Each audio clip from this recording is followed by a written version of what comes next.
So today's title may be a bit misleading because we all already know how to make mistakes.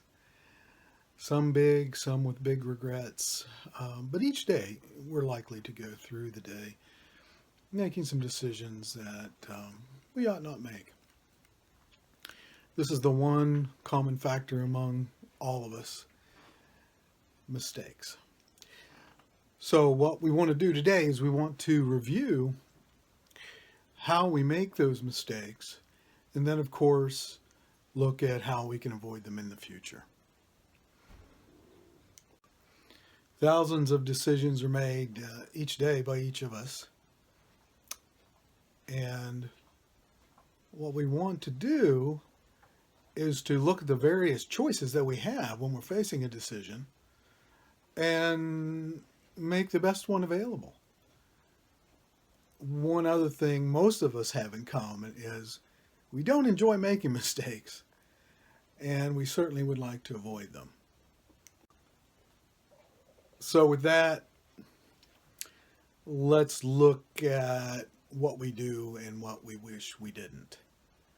First off, making decisions too quickly without taking into account various options, the consequences that might occur. We might say some of us tend to act rather impulsively and then afterwards look at the results and the consequences. That old ready, shoot, aim sort of philosophy. So that gets a lot of us into trouble. So we want to stay away from that. Another thing that is the opposite end is a lot of times we take too long making a decision. We already have the information. We've added up what's logical, what's not, what the consequences are going to be.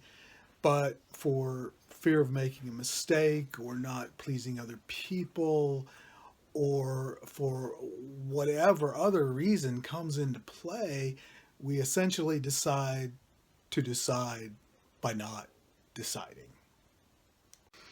Another mistake a lot of people make is they make their decisions to please other people. And unfortunately, that will often happen without taking into account what is right, what is moral, what is ethical, or what the big picture is and what is going to minimize negative effects in the future.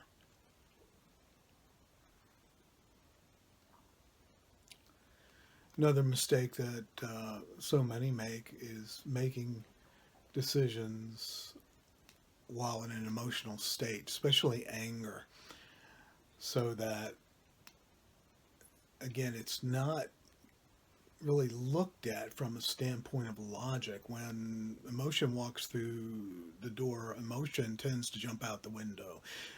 Our brains don't function in such a way that we can both be logical and emotional at the same time. So, generally speaking, making a decision based on emotion or an emotional state gets us into trouble. Another pitfall that's often fallen into is making decisions alone. Not seeking counsel from those we trust, for those of us that are more spiritual, seeking divine guidance, if you will. But collecting information, getting opinions from those around us that we assume are looking out for our best interests. We need to do that, and when we don't, we tend to fall into trouble. Another issue is reacting rather than responding, and this is kind of a combination of acting too quickly and operating out of emotion. Um, the knee jerk reaction sort of situation. Not taking into account other options or long term consequences. Again, it can be rather impulsive. Another problem that we can run into is operating out of fear for one reason or another.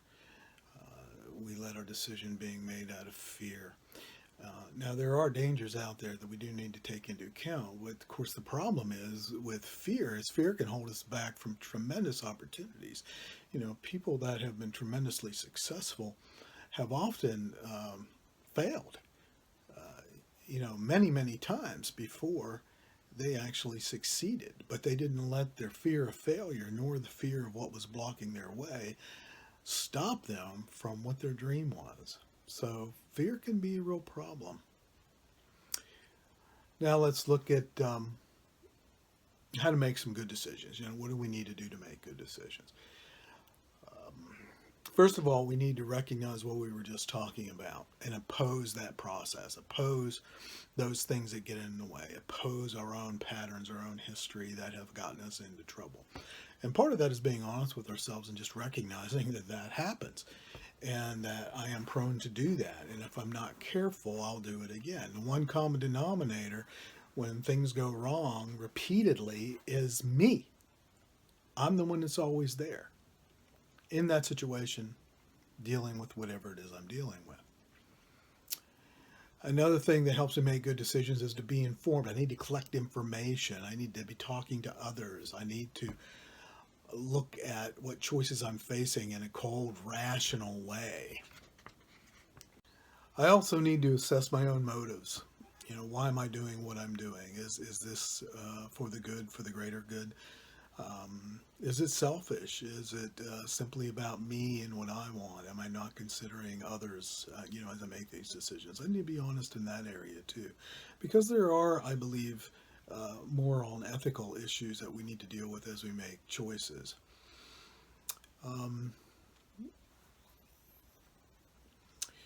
When it comes to seeking others' counsel, give other people permission to speak. A lot of times we don't want to hear certain things, so we'll shut people down before they have an opportunity to really be honest with us. And I'm talking not about the casual friend. I'm talking about folks that truly do care about us, friends and family that are close.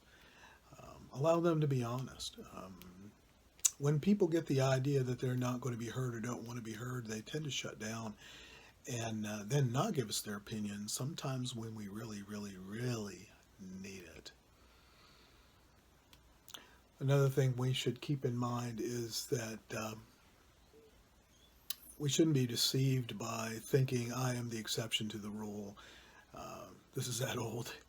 When I was a teenager, years ago, thinking, I'm 9 feet tall and bulletproof. Not the truth.